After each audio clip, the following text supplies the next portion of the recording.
So, before we begin, just a short intro. Hanka is the VP and executive producer of documentaries for HBO MAX in Europe, based in the Prague office. She speaks Croatian, by the way. She is responsible for the development and production of HBO's documentary films and series in Europe. She commissions and co-produces documentary programming, focusing on feature-length productions and documentary series, which should have a strong connection with the countries where HBO Max broadcasts in Europe. We just saw the latest HBO documentary. Before I give a word to Hanka, let's see a short video. Na zdrowie! Na zdrowie!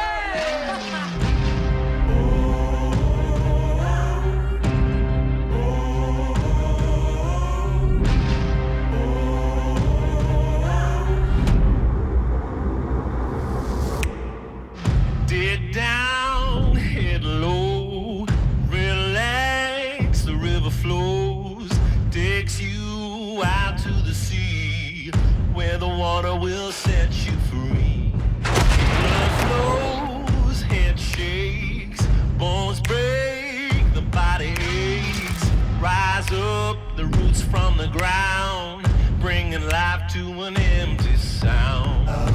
I know you can hear me, I'm calling, receive me, I'm never going back to the start again.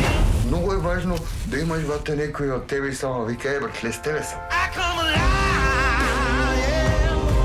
I come alive, yeah. I come alive, yeah. I come alive, yeah. No family, no babies, art and creation. Jos on tosi raju myrsky, niin se myrsky on raju, mutta siellä myrskyn keskellä on aika rauhallista. I come alive, yeah. I come alive, yeah.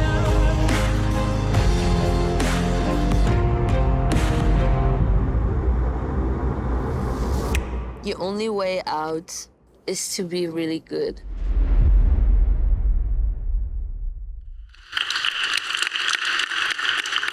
Thank you. Well, Hanka, you're very busy. You're a very busy woman. I am. How do you know? This Because is of our what you slate for this year, so this is already like a long time ago. We're now already finishing the slate for next year, but I'm quite proud when I see it. It's really exciting. Yeah, I'm sure it is. Earlier, we got to talk before the screening, and I asked you if you're going to be watching the screening again, because I know that you saw the movie, obviously. Like and you 103 well, times. yes, exactly.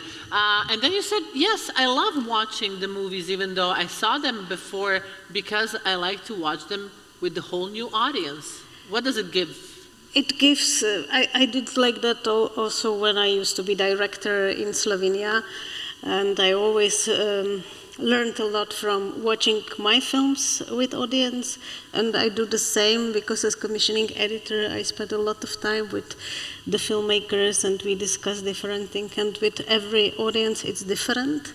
So I also advise it to our filmmakers to always watch with audience and use every opportunity, because we are usually watching at home on platforms, so it's much better watching with people and hear the reactions and feel the energy in the room. Yeah.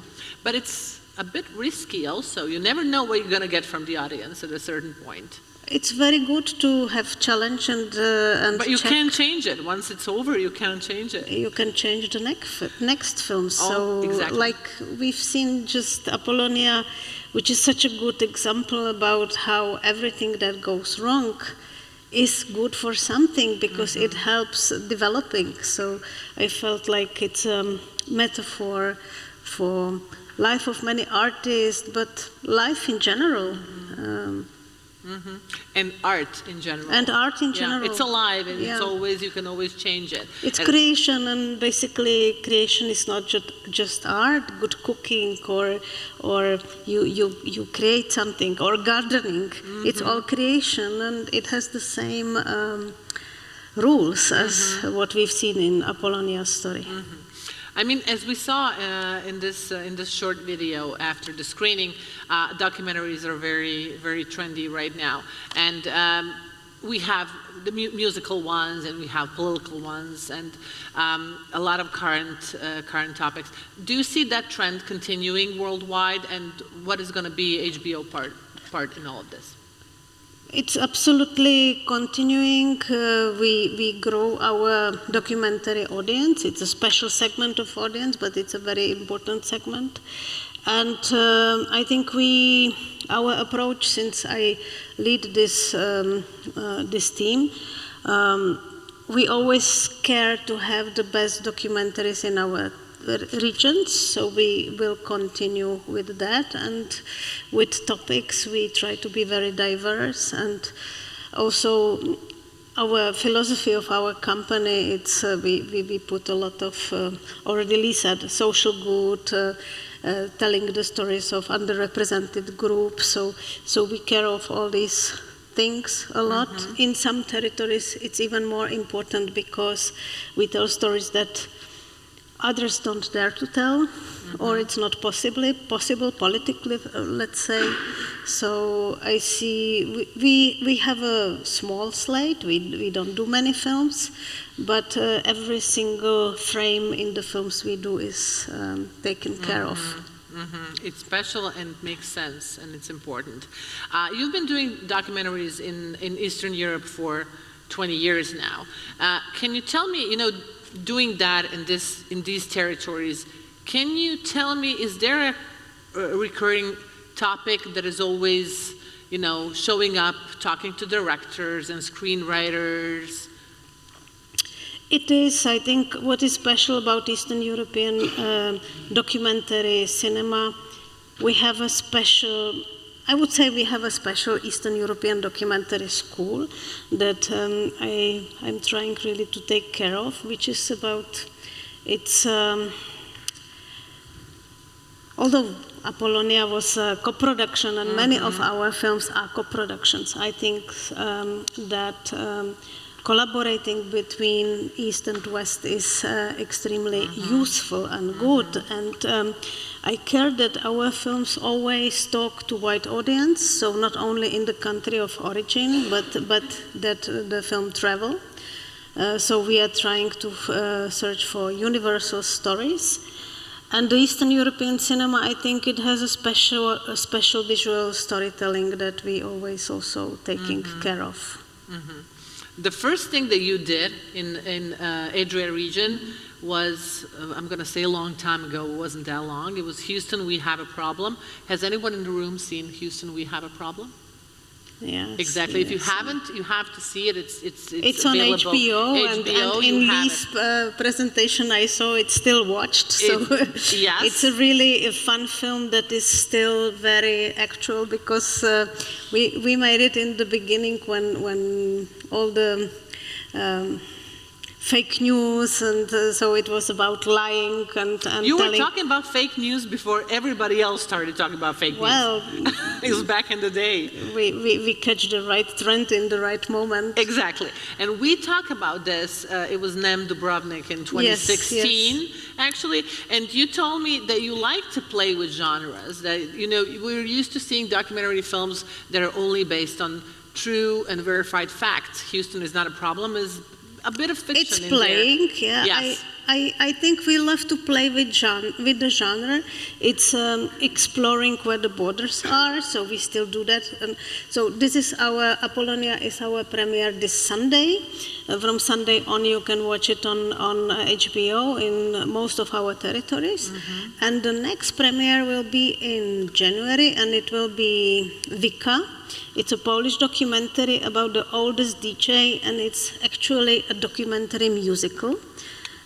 Because, again, we are a little bit experimenting with like use of fiction or choreographies within observational documentary. So it's allowed? Of course, everything is allowed if it serves the story. So. Exactly. Mm-hmm. So, and this is director Agnieszka Zwiewka, and we have already done a film before with her. Also in this documentary musical style, it was Queen of Silence. So it's our second collaboration with this. So yes, I think everything is allowed. Also in different true crime stories, we are using like partly fiction. And in fact, also fiction works with our genre. So if you remember, we have some films that use the documentary visual or, yes. you know. So, so I think everything is allowed. If it serves the creativity, everything is allowed. Speaking about creativity, what do you think, in your opinion, what makes the story of Apollonia Sokol so attractive to such a diverse audience? It premiered a year ago in Amsterdam and it's still going strong. Yeah, I think it's in documentaries as well as in fiction, casting is extremely important. So first of all, she's the right character. The access is key thing in documentary making. Here you see the access was from the very beginning. Yeah. There are two artists that are so close.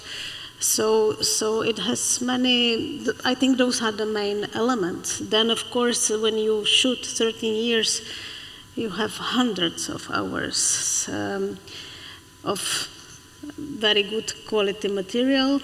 And also, like, I think I don't remember if I've seen another documentary where you can watch a development of a painter in such a close way and understand what's happening to the painter, like what is the growth of the character and how it reflects in the paintings. So I think now Apollonia is really one of the leading painter globally of this time.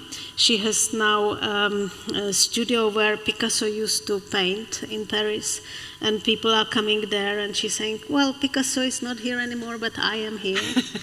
So very modest of her.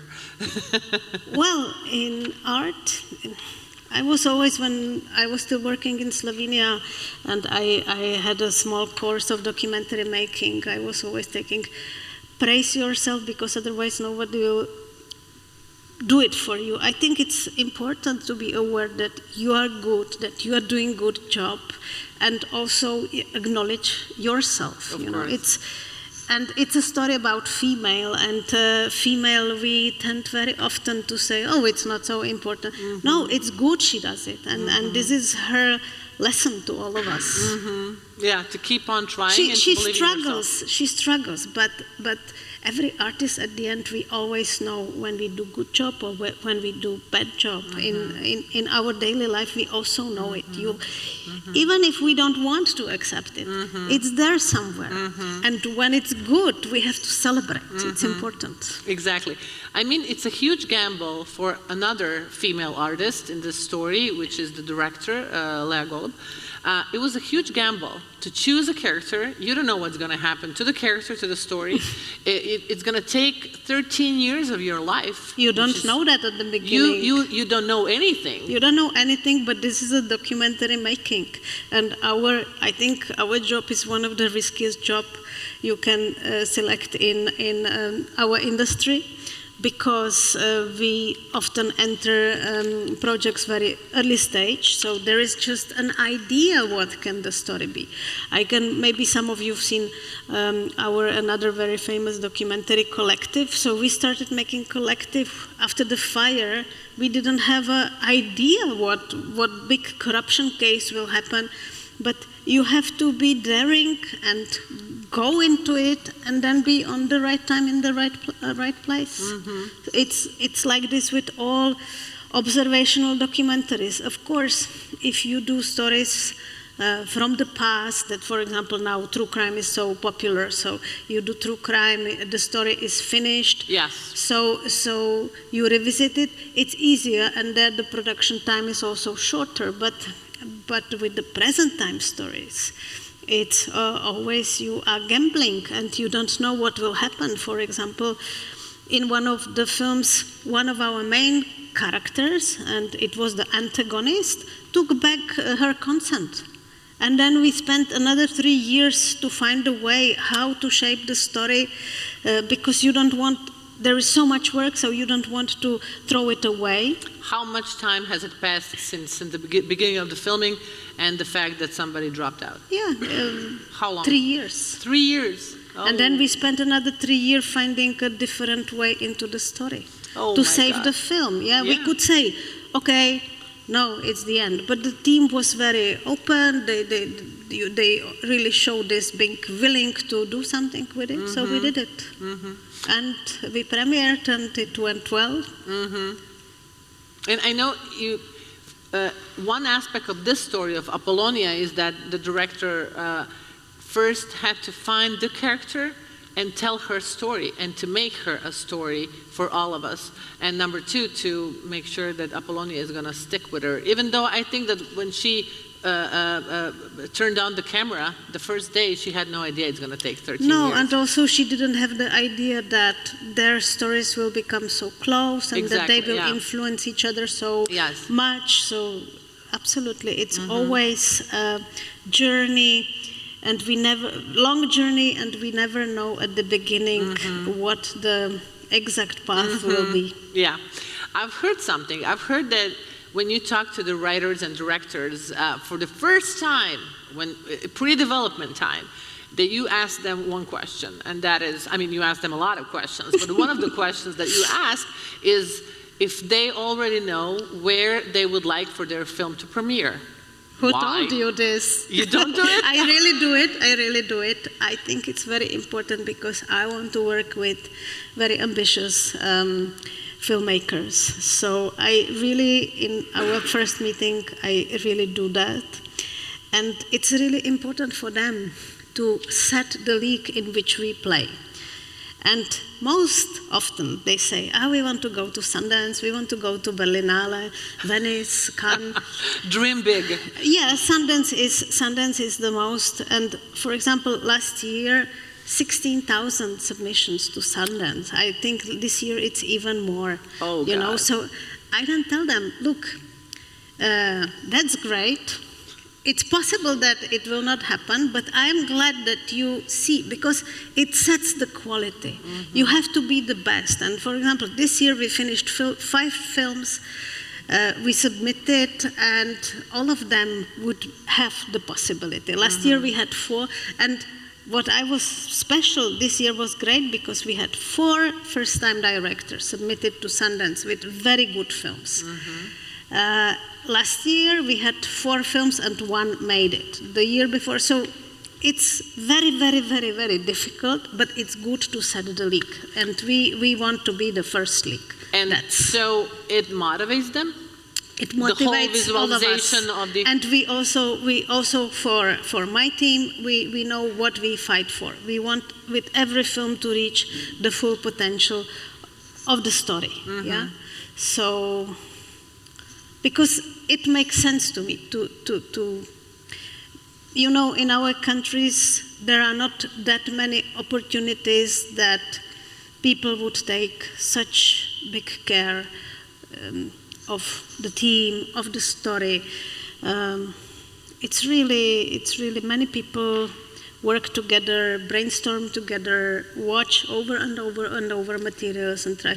And I know I come from public television broadcaster, and I've been doing my films for many years. For 33 years I was doing films. I had 10 days for shooting and 10 days for editing. So I know that what I'm running now, it's a big luxury. It's like one promille of all the filmmakers have this chance that we work so closely. And I am really grateful that my company supports this way of filmmaking. I think it's exceptional. Creation takes time. Well, now, after everything you've said, and we are unfortunately running out of time, I could do this for 2 hours. I know that you could not, but still, I could talk about documentaries for days. Of Don't course you worry. could. What is your favorite documentary? Do you have a favorite? Oof, it's really hard. It's usually the one that we are just premiering, so in the moment it must be Apollonia, but if you say Houston, I know the moments I love in Houston, and it's very hard. I cannot, I have to be fair. I used to be director, and I learned how when you do your own film, it's like a part of your body. And my approach to our films, it's very similar. I give most I can to as much as we can, we give to the films, and we treat them really, we have them all in our heart, so I cannot answer your question. Okay, how about this one? Is there a topic or an individual, famous or anonymous right now, just like Apollonia, that you think has a story that is very important to tell to the world? Yeah, we are now talking with one Czech, Nigerian artist. He's Czech and Nigerian? Yes, okay. He's half Czech, half Nigerian. It's very exciting, but it's still like an idea.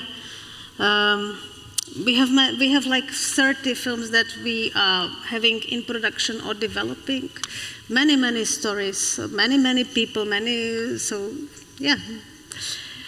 My heart has to be divided in many small pieces. Your heart and your brain. You need both, right? Yes. Which one takes the lead when we're heart, approaching? Definitely. Heart, I work by intuition and by heart. Okay. If you ever run out of ideas, nobody has told a story about me. And I'm going to give the exclusive to you. Okay, good. I'm just kidding. Please give it up for our special guest, Hanka Kastelicová. And I know that you'll be back to NEM